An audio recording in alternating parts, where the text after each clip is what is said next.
अब हम बात करते हैं नॉर्मेलिटी की। जैसे देखो आप अभी मोलैरिटी निकाल के आए, मोलैरिटी कैसे निकाला आपने? मोलैरिटी निकाला मोल्स ऑफ सोल्यूट पर लीटर वॉल्यूम ऑफ सॉल्यूशन। ऐसे ही आप यहां पर नॉर्मेलिटी निकालते हो। नॉर्मेलिटी कैसे निकालते हो? यहां पर आप नॉर्मेलिटी ऐसे निकालते हो, ध्यान से समझना। यहां पर आप नॉर्मेलिटी, इसको छोड़ दो, ये थोड़ा सा अजीब सा लिखा हुआ है, लीव इट। नॉर्मेलिटी निकालने का तरीका है equivalent of solute divided by पर लीटर वेट ऑफ सॉल्यूशन। अब अच्छा, मोल क्या होता है? मोल होता है given mass by molar mass. Given mass को आप मोलर मास से डिवाइड करते हो तो आप मोल्स निकालते हो, सही बात है। इसी तरह से जब आप इक्विवेलेंट निकालना चाहते हो, देखो मोल और इक्विवेलेंट एक जैसी टर्म्स हैं।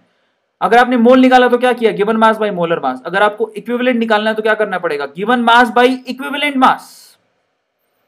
समझ में आया? अब इक्विवेलेंट मास और मोलर मास में क्या रिलेशन होता है?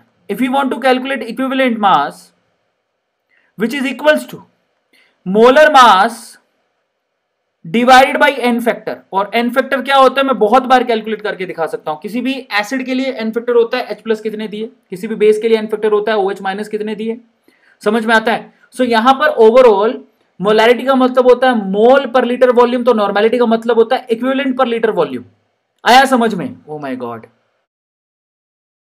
अब हम लोग नॉर्मेलिटी के ऊपर थे। नॉर्मेलिटी में मैंने आपको समझाया कि नॉर्मेलिटी निकालने का तरीका क्या होता है। नॉर्मेलिटी निकालने का तरीका होता है, जैसे मोलैरिटी निकालने का तरीका क्या होता है? मोलैरिटी क्या होता है? मोलैरिटी होता है given number of moles divide by volume. इसी तरह से नॉर्मेलिटी क्या होता है? That is equivalent divided by volume, that's it, और कुछ नहीं होता। जैसे आप नंबर ऑफ मोल्स कैसे कैलकुलेट करते हो? नंबर ऑफ मोल्स कैलकुलेट करने का तरीका होता है given mass by molar mass, ये मैंने सिखा दिया है। वैसे ही इक्विवेलेंट कैलकुलेट करने का तरीका क्या होता है? Given mass by equivalent mass, ये आप लोग याद रखोगे। अब इक्विवेलेंट मास कैसे निकाला जाता है? इक्विवेलेंट मास निकाला जाता है molar mass divided by n factor. N factor कैसे निकालते हैं मैं आपको बहुत बार सिखा चुका हूं। आप सिर्फ एक बार यूं लिख देना कि how to calculate n factor by Arvind Arora, you will find out n factor कैसे निकालते हैं।